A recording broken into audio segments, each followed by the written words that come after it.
3 de las 4 rutas compostelanas que cruzaban Europa confluían en el paso pirenaico de Roncesvalles. Probablemente su Colegiata Hospital sea uno de los puntos más famosos de la ruta, en el que se mezclan la tradición jacobea y la carolingia.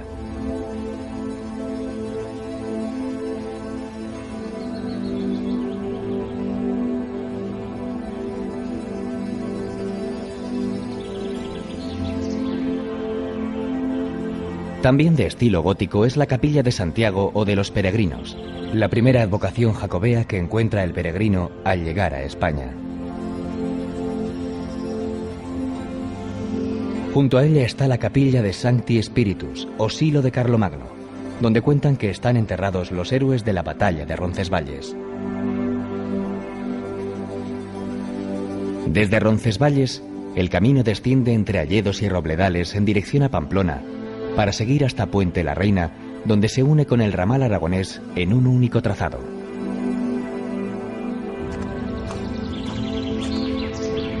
Los peregrinos entran en Pamplona por el puente de la Magdalena sobre el río Arga.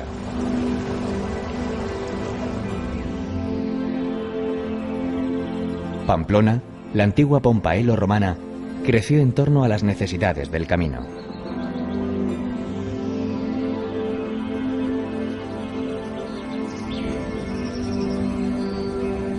La Navarrería era la antigua villa habitada por población autóctona, a la que se añadieron los burgos de San Fermín y de San Nicolás, ocupados por francos y otros emigrantes, favorecidos por los monarcas con el objetivo de repoblar Navarra.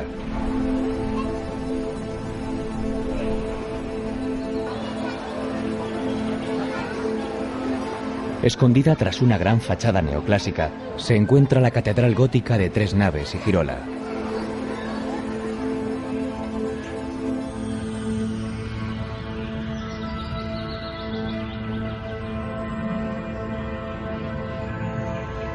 Después toca reemprender el viaje por el camino que conduce a Cizur Menor, con una restaurada iglesia sanjuanista.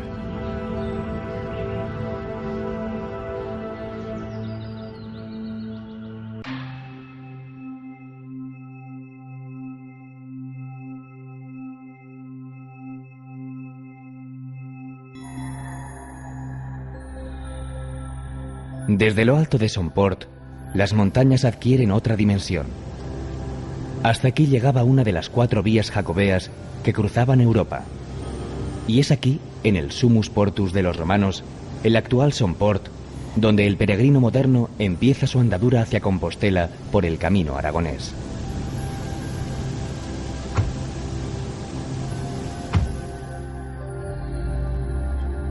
La ruta desciende entre bosques caducifolios y praderas que se abren a la ribera del río Aragón.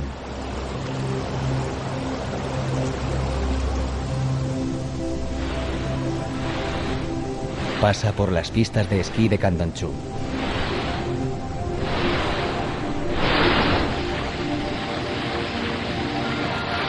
Contrasta con el abandono del magnífico edificio modernista de la estación de ferrocarril de Canfranc, en funcionamiento desde los años 20 hasta los 70 del siglo pasado.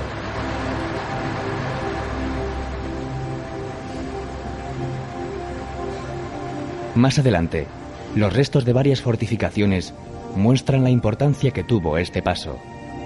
Son el Col de los Ladrones y la Torre de Fusileros, encargadas de impedir el contrabando por la frontera.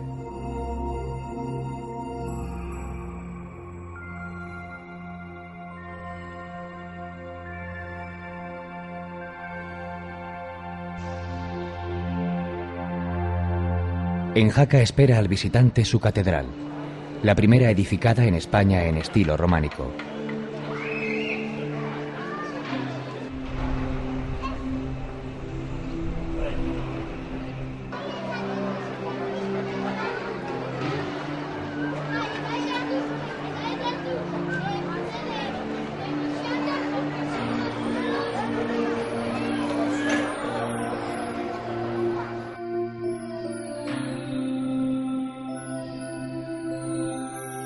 Jaca fue siempre una ciudad fortificada. Buena muestra de ello es su ciudadela con forma pentagonal, construida entre los siglos XVI y XVII para defender el territorio de invasiones francesas.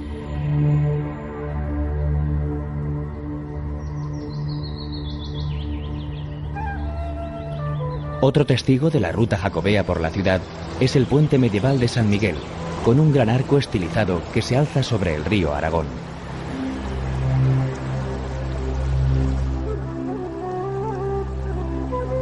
Tanto en verano como en invierno, la población de la ciudad se duplica con visitantes que llegan atraídos por los parajes del entorno y la variada oferta de deportes de aventura que ofrecen sus montañas, ríos y barrancos.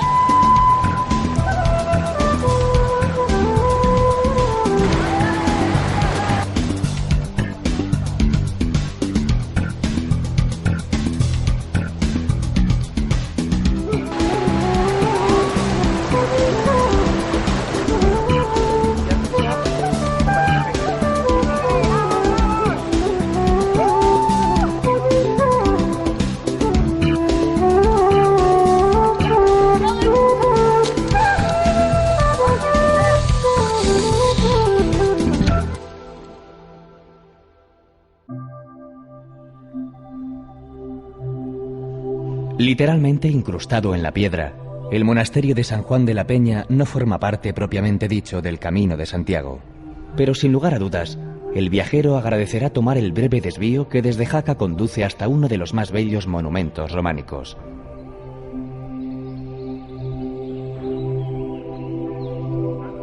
Comenzó su construcción en el siglo X. La primera edificación es de estilo mozárabe y sobre ella se levanta el templo románico, con un asombroso claustro que tiene como única cubierta las rocas del Monte Pano.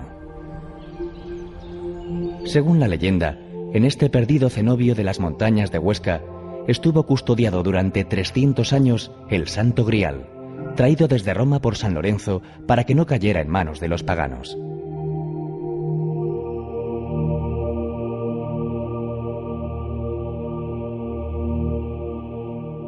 Enclave jacobeo es sin duda Sangüesa, ya en territorio navarro.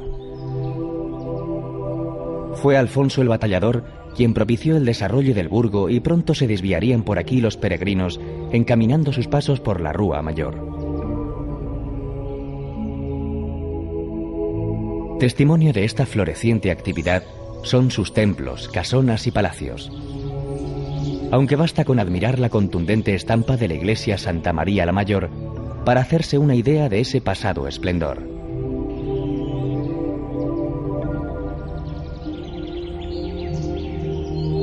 La composición de su portada representa el juicio final, presidido por Cristo Majestad, acompañado de San Miguel, pesador de almas.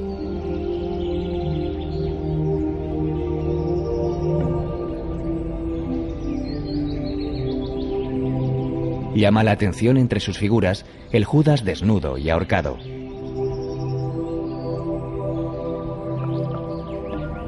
A escasa distancia de Sangüesa se encuentra el enorme conjunto que forma el monasterio de Leire. Este cenobio benedictino estuvo siempre muy vinculado al reino de Navarra y en particular a uno de los principales promotores de las peregrinaciones a Compostela. El rey Sancho el Mayor fue quien, en el siglo X, desplazó la ruta jacobea de su primitivo itinerario por la costa, abriendo un nuevo trazado más meridional, con el objetivo de repoblar los territorios conquistados a los musulmanes que dominaban la península. La nueva senda terminaría por conocerse como Camino Francés y se convertiría en el más transitado.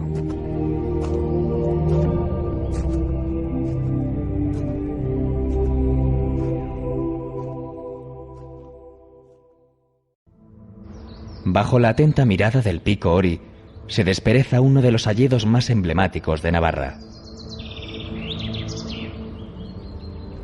Bosque encantado para algunos, una de las mayores masas forestales de Europa para otros, la selva de Irati se alza en la cabecera del río que le da nombre, en los valles de Aezkoa y Salazar. Su más conocida estampa se produce en otoño, cuando saca la paleta de colores ocres y amarillos, y sus suelos se visten de hojarasca.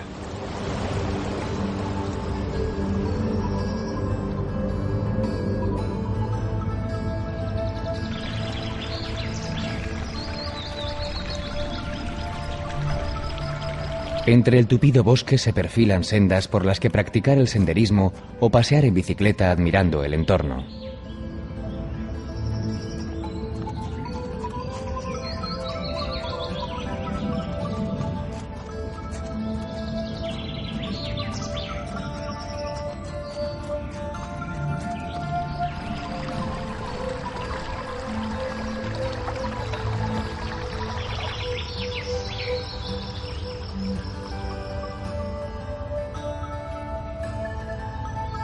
En el espeso corazón de esta selva se abre el gran claro del embalse de Irabia, construido en 1921 para producir electricidad y permitir la flotación de los troncos de madera que por aquel entonces se bajaban en forma de almadías hasta el Ebro. Aquí y allá sobreviven restos de construcciones que permiten adivinar retazos de su pasado. Al oeste del embalse se encuentra la silueta semiderruida de la fábrica de armas de Orbaiceta, erigida en el siglo XVIII para abastecer al cuerpo de artillería de Carlos III.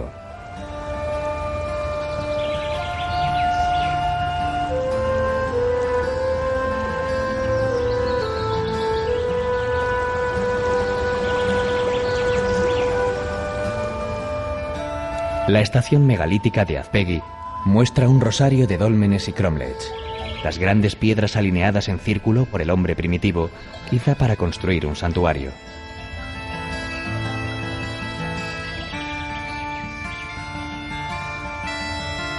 Hacia el sur se abren dos parajes de singular belleza. La foz de Arbayún, tallada por el río Salazar, muestra sus imponentes paredes que alcanzan en algunos puntos hasta los 300 metros de altura.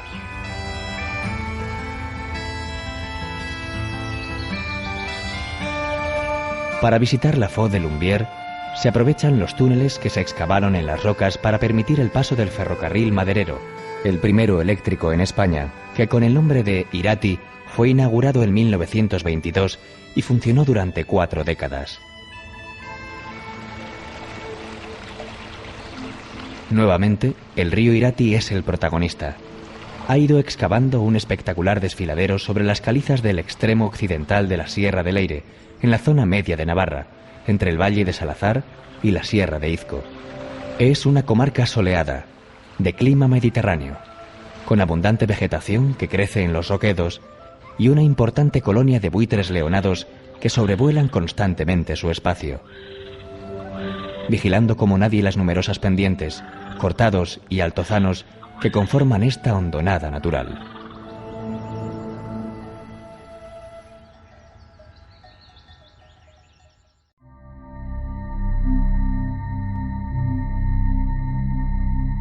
En Puente la Reina se unen los dos caminos, el de Somport y el de Roncesvalles, para formar uno solo hasta Compostela. Da la bienvenida al caminante la bóveda de crucería que une el antiguo hospital y la iglesia del Crucifijo, fundada por los templarios.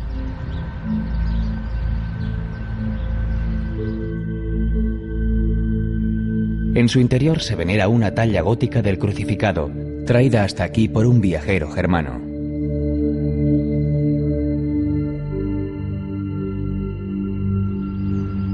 La ruta se adentra en la calle Mayor o de los Romeros. Al final de la calle aguarda el puente de los Peregrinos, que le da nombre a la localidad, aunque no se sabe bien cuál fue la reina a la que se atribuye su construcción en el siglo XI. Lo cierto es que forma un conjunto de singular belleza, y sus 6 arcos sobre el río Arga son un ejemplo de la ingeniería medieval. En medio del campo, no lejos de Puente la Reina, está el templo románico de Santa María de Eunate, considerada la joya arquitectónica del Camino de Santiago. Su originalidad reside en la galería porticada y sin techo que la rodea por completo. Parece ser que fue capilla funeraria, como lo demuestran los enterramientos que se han encontrado en su interior, aunque no faltan los que aseguran que su construcción se debió a la Orden del Temple, por la gran cantidad de símbolos templarios que alberga.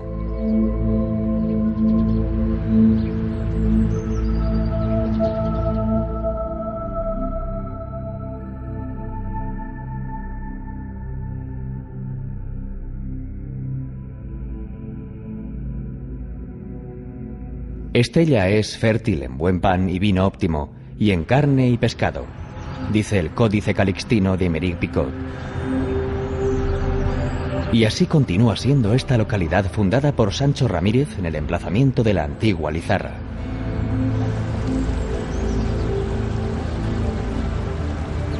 Ciudad para la peregrinación, su nombre indica que estamos en el camino de las estrellas, o Vía Láctea, como se conoce a la ruta jacobea. Porque desde cualquier punto de ella que se mire al firmamento, la constelación marca la dirección de Compostela.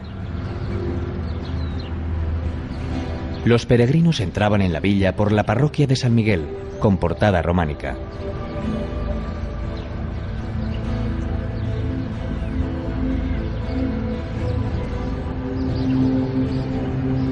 De sus muchos monumentos, destaca la iglesia de San Pedro de la Rúa, emplazada al pie de la Peña de los Castillos.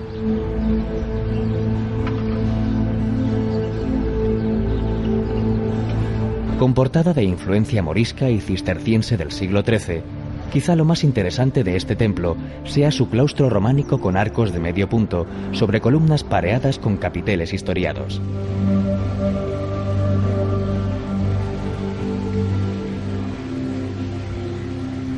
Aquí está enterrado un peregrino ilustre, el obispo de la ciudad griega de Patras, que llevaba una gran reliquia de San Andrés para ofrendarla al apóstol. Desde entonces, San Andrés se convirtió en el patrón de Estella, que lo celebra con animadas fiestas. Los viajeros abandonan la localidad por la Puerta de Castilla y la iglesia de Rocamador, con su ábside románico. A solo 2 kilómetros de Estella se encuentra el monasterio de Irache, en el que se mezclan construcciones románicas, barrocas y renacentistas. Junto a este cenobio benedictino, fundó don García el de Nájera hacia el 1052 uno de los hospitales de peregrinos más antiguos, y fue sede en el siglo XVI de la primera Universidad de Navarra. El pasado de Nájera se resume en el monasterio de Santa María la Real. Fue levantado a mediados del siglo XI por el rey don García, en la boca de una cueva considerada milagrosa. El actual templo gótico es del siglo XV, aunque en su interior se mezclan también los estilos románico y renacentista. Destaca la sillería del coro, donde se esconden figuras con bordón y veneras. Su panteón real alberga una treintena de sepulcros de los reyes e infantes de la dinastía najerense. Cada uno es una obra de arte, aunque destaca entre todos el sarcófago románico de Doña Blanca de Navarra, biznieta del Cid Campeador. De original belleza es el claustro plateresco de los caballeros, que debe su nombre a que fue elegido por muchos miembros de la nobleza de la zona como lugar de enterramiento de sus restos mortales. Cada mes de julio, la historia de Nájera cobra vida en las representaciones teatrales de las crónicas najerenses, en la plaza de Santa María la Real. Un ingenioso repaso por los acontecimientos más importantes de esta ciudad, que fuera sede de la corte del viejo reino de Navarra, antes de su incorporación a Castilla.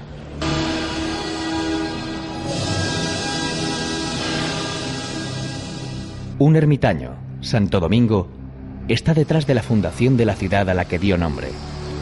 También otro río, el Oja, y un espíritu solidario, el que le llevó a mediados del siglo XI a trazar calzadas, construir puentes, erigir iglesias y fundar hospitales para los peregrinos a Santiago. El de Santo Domingo de la Calzada está convertido actualmente en parador de turismo. Las celebraciones en torno a su día, el 12 de mayo, rememoran los momentos más significativos de la vida del santo.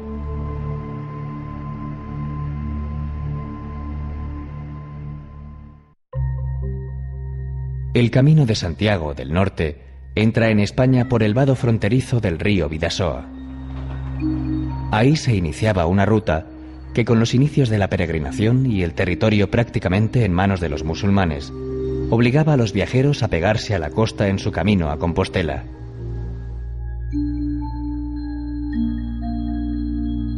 Otra variante, igualmente transitada, atravesaba las tierras vascas para ganar la llanada alavesa e incorporarse al camino francés. El camino del interior continúa en Oyarzun, donde destaca la iglesia gótica de San Esteban, que alberga un retablo del siglo XVII, obra de Juan de Huici. Sus alrededores están poblados de numerosos monumentos megalíticos en forma de cromlech, que corresponden a la Edad del Hierro.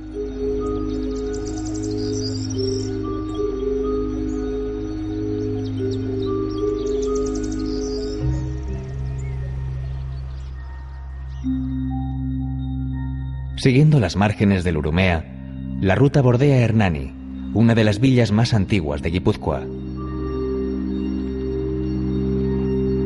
Tiene en su rico patrimonio artístico la iglesia parroquial de San Juan Bautista, que comenzó a construirse a mediados del siglo XVI.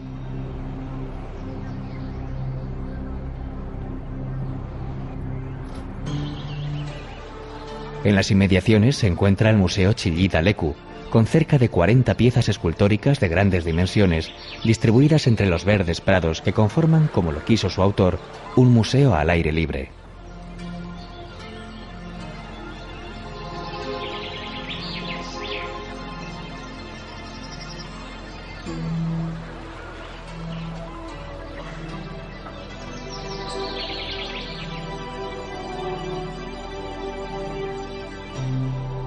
Andoain, en la falda del monte Burunza, tiene una iglesia barroca bajo la advocación de San Martín de Tours, fiel acompañante de los peregrinos a Compostela. El nombre de Tolosa está asociado al de la lubia roja, que acompañada de morcilla y tocino se convierte en un refinado placer. Otra especialidad con la que se identifica a la población es la repostería, con las típicas tejas que, acompañadas de buen chocolate, restituyen las fuerzas del peregrino más agotado. Y para demostrarlo, ahí está su museo del chocolate con todo tipo de delicias a la vista.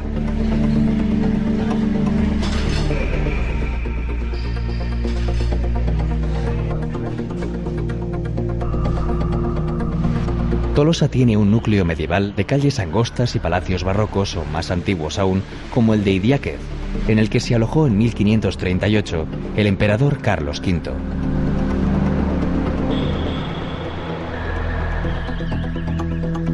De Beasaín deben ser las morcillas que acompañan a las alubias de Tolosa. Tal es su fama. Idiazábal presta su nombre al renombrado queso, al tiempo que ofrece la oportunidad al caminante de acceder a la producción artesanal de los pastores y probar la cuajada más natural.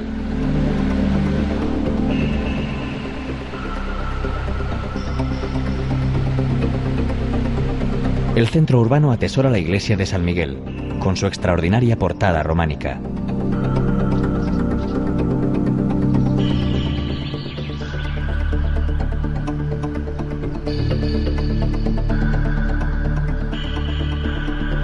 Sobre la pequeña aldea de Gasteiz se fundó la villa de Vitoria y recibió el fuero de manos de Sancho el Sabio en el año 1181. Durante 2 siglos perteneció al reino de Navarra hasta que fue conquistada en el 1200 por Alfonso VIII, que engrandeció la ciudad.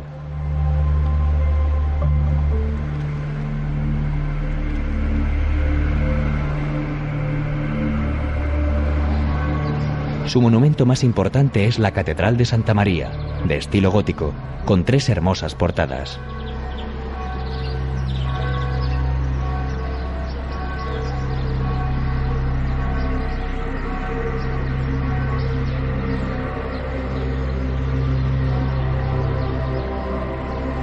Son muchos los templos que evocan el camino de Santiago en la capital alavesa, como la iglesia de San Pedro y la de San Miguel. Vitoria-Gasteiz es, como todas las capitales de provincia, un muestrario de la gastronomía de su territorio y, por tanto, el sitio ideal para degustar sus exquisitas especialidades.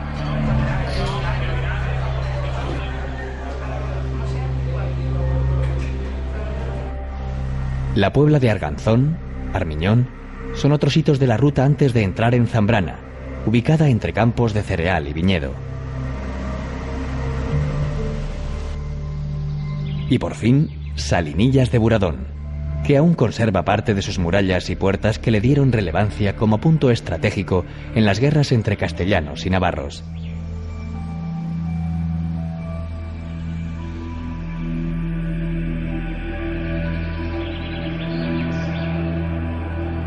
A un paso está la localidad riojana de Santo Domingo de la Calzada, donde el viajero que venía del norte se integraba en el tráfico peregrino del camino francés.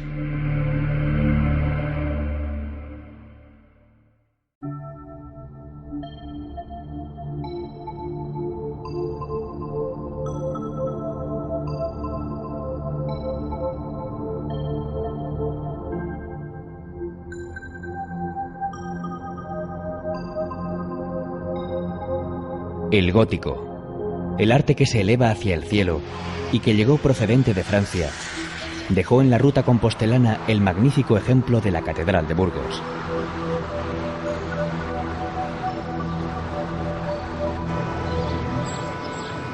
De ella se ha dicho que son dos catedrales unidas, una del siglo XIII y la otra del XV, de la que destacan los famosos pináculos y la torre de la linterna.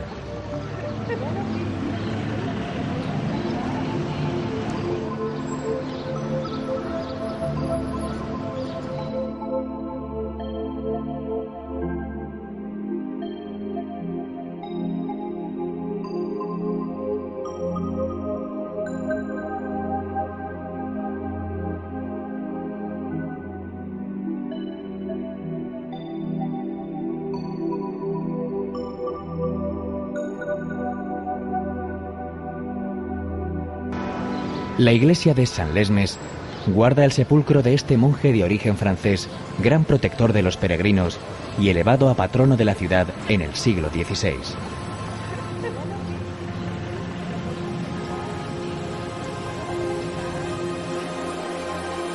Burgos no nació con la vía, pero sí debe gran parte de su esplendor al asentamiento de comerciantes, constructores, escultores y canteros que llegaban atraídos por el paso de los romeros y los edificios que se levantaban a su paso.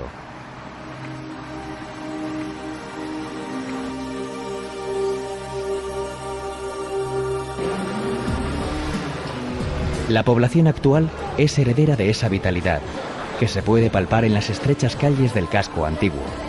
Comercios, bares y restaurantes ofrecen sus típicas morcillas y guisos, como la olla podrida o los sabrosos asados que rememoran la hospitalidad de la que se hacía gala en los tiempos medievales.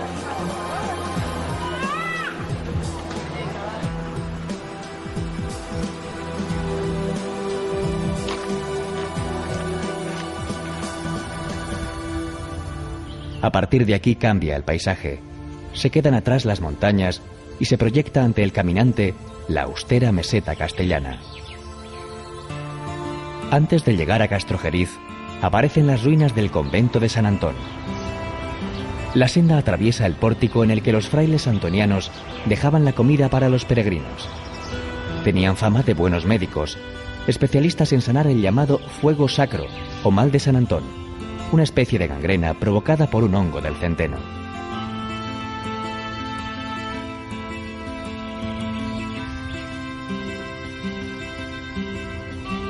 A la sombra de su famoso castillo en ruinas se extiende la villa de Castrojeriz. La calle mayor era el camino, y su monumento más notable es la colegiata gótica de Nuestra Señora del Manzano. La Virgen tutelar fue encontrada en el hueco de un manzano, y por milagrera le dedicó el rey Alfonso el Sabio algunas de sus cantigas. Según la leyenda, el lugar del emplazamiento lo indicó el propio apóstol dando un salto desde el castillo en su caballo blanco.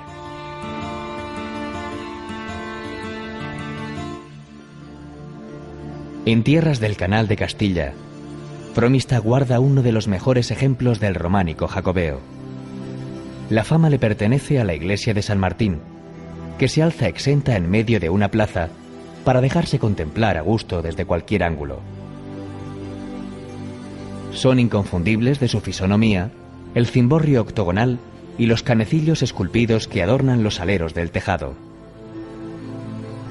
Su construcción se debió, como tantos otros edificios, al empuje de la dinastía navarra, que junto con los reyes de Asturias y León contribuyeron a promocionar la ruta erigiendo los primeros puentes y templos que jalonan el camino para convertirlo en la vía de comunicación más sólida entre Europa y la península.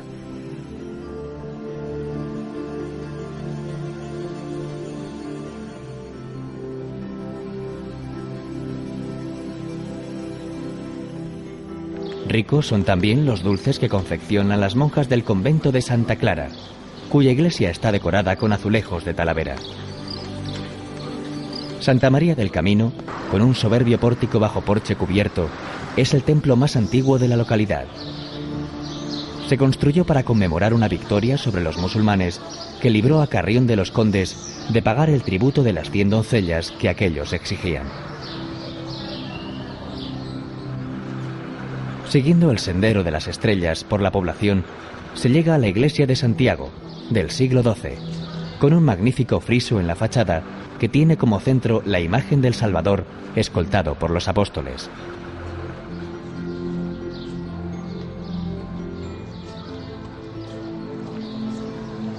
El camino sale de la localidad por el monasterio de San Zoilo, convertido en hospedería de lujo, y se interna por los páramos palentinos, donde todavía se pueden encontrar trozos de la calzada original por la que durante siglos transitaron miles de peregrinos ataviados con bordón, calabaza, escarcela y rosario.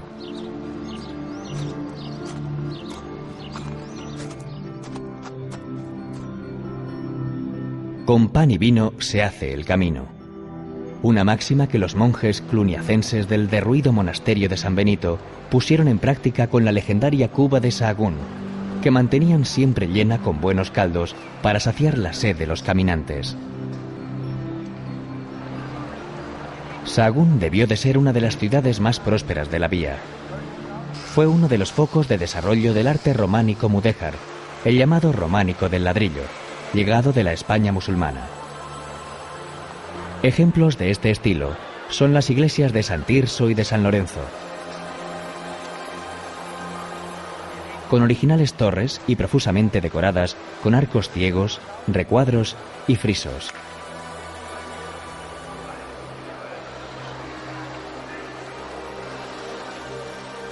En este mismo estilo, ya con mezclas góticas, se edificó el santuario de la Peregrina, que alude a la talla barroca de la Virgen realizada por la escultora sevillana Luisa Roldán. Indica la salida de la población el puente del Canto sobre el río Cea. En sus inmediaciones sitúan las crónicas la batalla entre Carlomagno y el rey musulmán Aigolando. Y la leyenda asegura que las lanzas de los guerreros cristianos florecieron al ser clavadas en la tierra.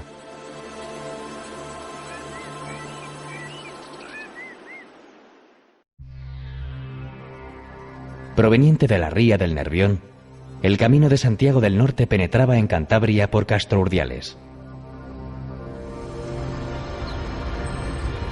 Como ocurría con otras villas de la costa, también llegaban a su puerto peregrinos procedentes del norte de Europa. El inicio de la ruta era la iglesia gótica de la Asunción.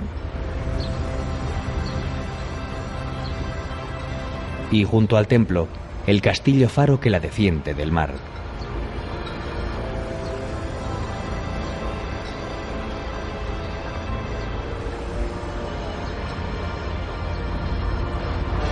Después de cruzar en barca la ría de Oriñón, los viajeros entraban en Laredo, una población con sabor marinero que cada mes de agosto celebra la Batalla de las Flores, con desfile de carrozas confeccionadas con miles de dalias y clavelones.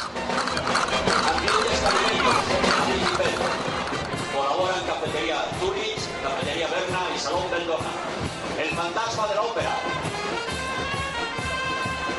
De Javier Oruña y Tejido Mi Casita. Sirenas de Planeta Pizza, Versalles, de Saúl Oruña y Frutería Artesano, Acuario de vulcanizados y neumáticos Maripina y Fábula Medieval.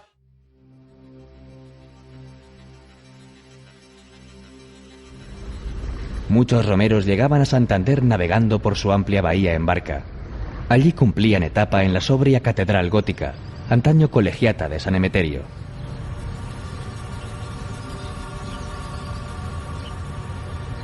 La capital cántabra prosperó gracias al comercio de las lanas que mantenía con Flandes, por el privilegio de ser una de las 4 villas de la Corona de Castilla.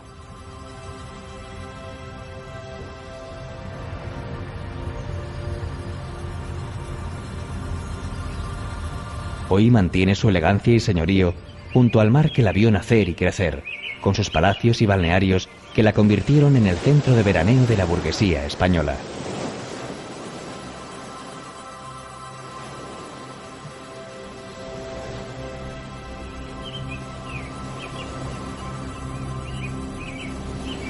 El camino de la costa continúa en Suances, uno de los mejores lugares del Cantábrico para practicar el surf.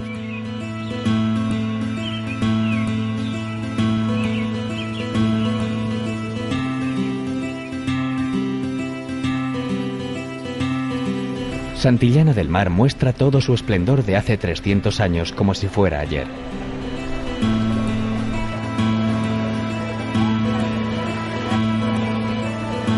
Toda la villa es un museo de arquitectura con sus palacios barrocos y casonas solariegas que tienen su máxima expresión en la plaza de Ramón Pelayo. Allí se alzan, retando al tiempo, las torres del Merino y de Don Borja, el ayuntamiento y la antigua cárcel.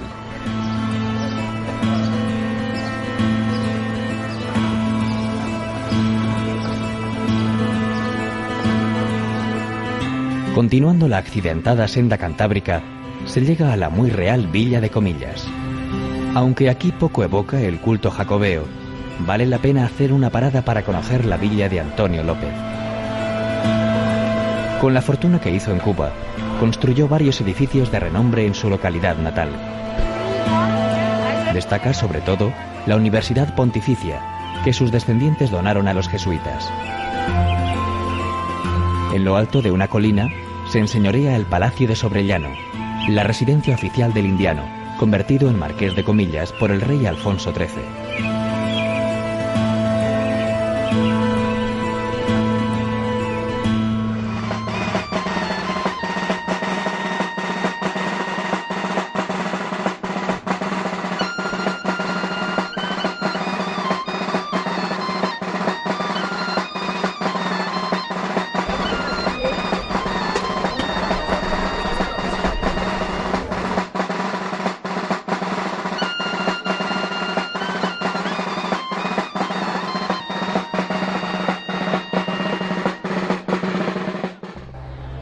Otro edificio singular es El Capricho, construido por Gaudí por encargo de un pariente del rico vecino.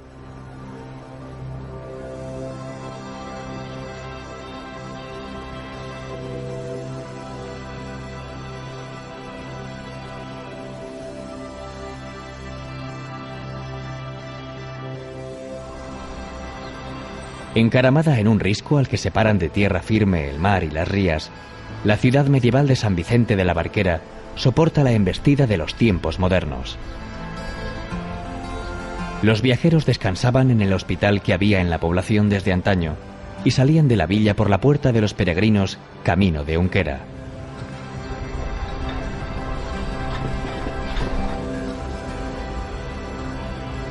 Es Unquera el último hito cántabro del itinerario costero.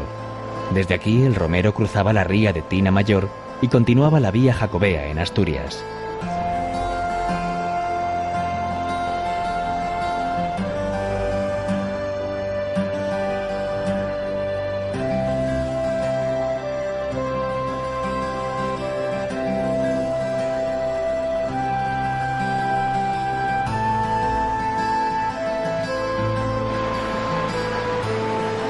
Reynosa no se hace esperar para aparecer ante el caminante y con ella el embalse del Ebro, un remanso de paz en estas tierras de larga tradición romana.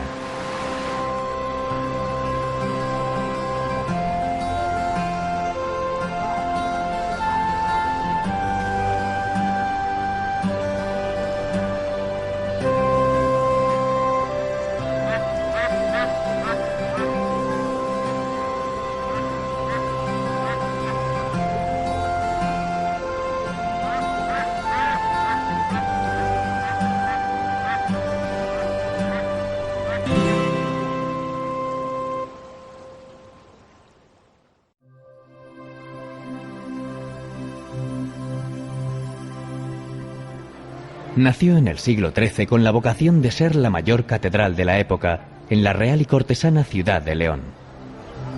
La Catedral de Santa María es el ejemplo más purista del gótico francés en tierra española.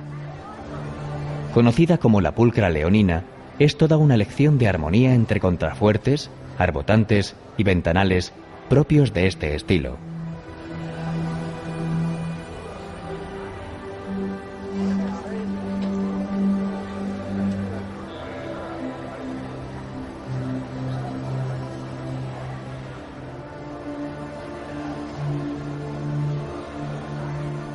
Una vez en el interior, la piedra se convierte en cristal.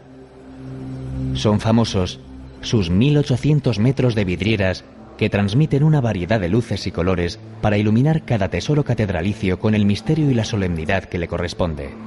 Entre ellos, una capilla dedicada al apóstol. Si la catedral es el monumento más completo del gótico, la Real Basílica de San Isidoro lo es del románico. Fue mandada construir por Fernando I en el siglo XI para albergar los restos del arzobispo de Sevilla, que fueron rescatados de los musulmanes.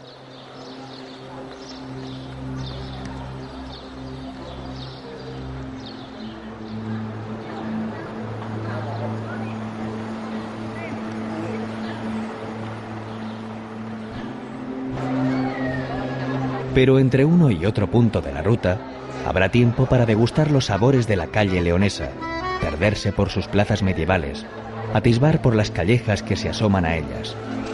Si es miércoles o sábado, la cita es en la Plaza Mayor, en la que pervive la costumbre medieval de celebrar mercados al aire libre y donde convergen los productos de toda la región. En cambio, al atardecer, el bullicio se traslada al bien llamado barrio húmedo, donde se dan cita los aficionados al chateo que escoltan la noche hasta el amanecer.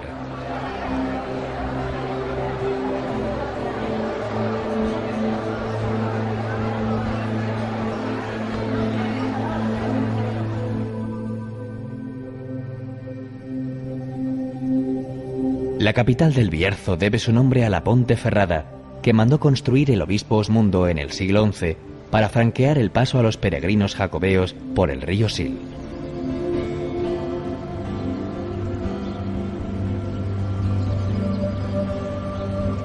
Para proteger el paso y la villa, se levantó un siglo después el formidable castillo-convento de los templarios. Los símbolos grabados en sus muros y el esquema astrológico que guardan sus 12 torres hacen asegurar a los entendidos que la fortaleza guarda secretos de los templarios en relación con el destino del Santo Grial y el Arca de la Alianza.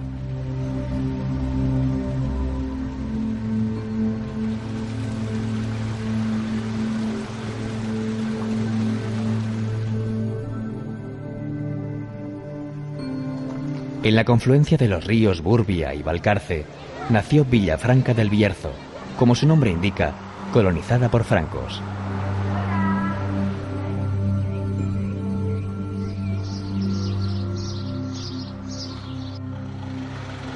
La empedrada calle del Agua marcaba el paso de los viajeros de la Concha hacia el casco urbano, en el que fueron surgiendo iglesias y hospitales para atender sus necesidades.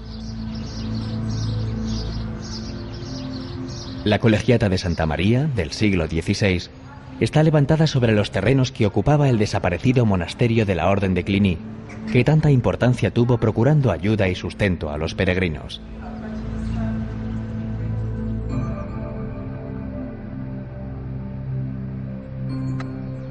Cebreiro es la puerta de entrada a Galicia.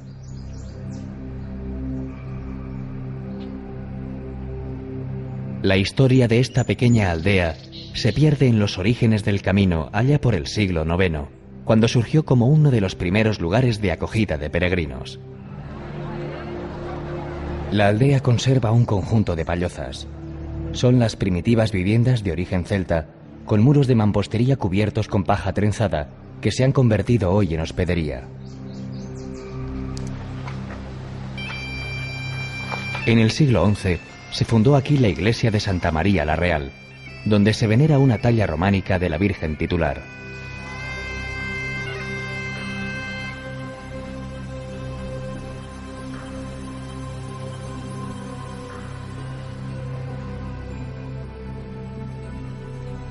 Desde Ocebreiro prosigue la ruta de Santiago.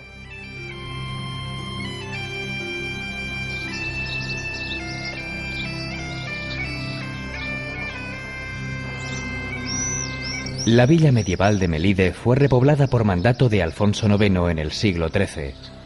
De aquella época conserva la portada de la iglesia románica de San Pedro, integrada en la capilla de San Roque. A su lado se levanta uno de los cruceros más antiguos de Galicia. Desde aquí, los peregrinos de antaño y los actuales apuran el paso.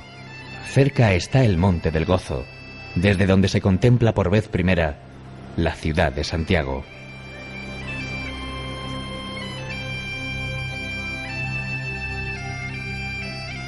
Al fin, Santiago de Compostela.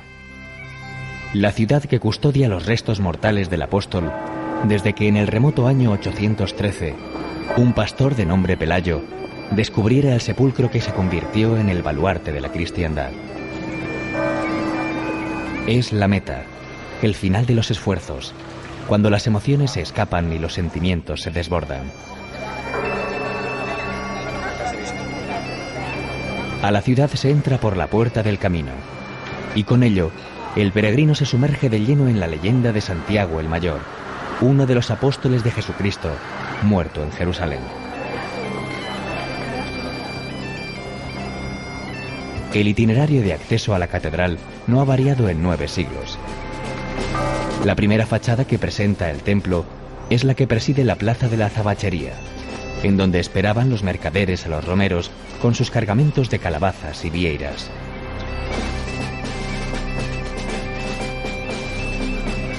Desde aquí se pasa a la plaza de la Quintana o de los Literarios, en la que se alza la catedral por la Puerta Santa o del Perdón, del siglo XVII.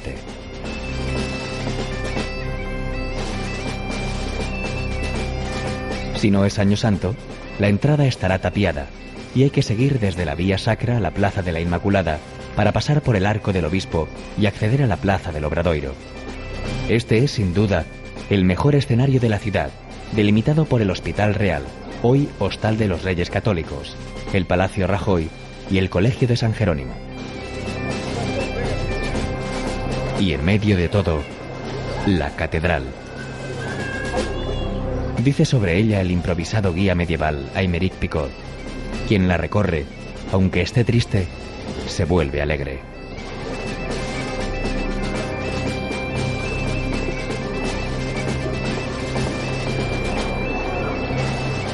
Subiendo las escalinatas, se llega al Pórtico de la Gloria, obra cimera del arte medieval compuesta por el maestro Mateo en el siglo XII.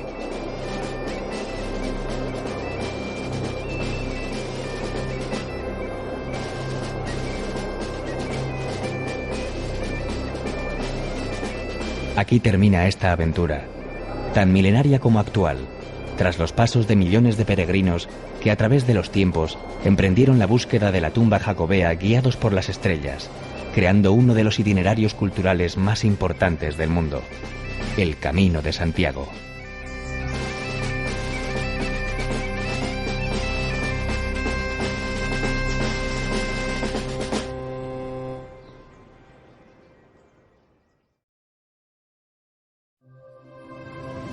El camino acaba, y todavía un último desafío espera al peregrino: la ruta de Finisterre, la única vía jacobea que empieza en Compostela. Casi desde el descubrimiento del sepulcro del apóstol Santiago en el siglo IX, peregrinos de todos los tiempos y procedencias decidían continuar su viaje a la Costa de la Muerte, en la zona más occidental de Galicia, frente a las bravas aguas del Océano Atlántico. A su encuentro se despliega una tierra llena de contrastes: pequeñas rías, ensenadas, acantilados de vértigo, junto con extensas playas.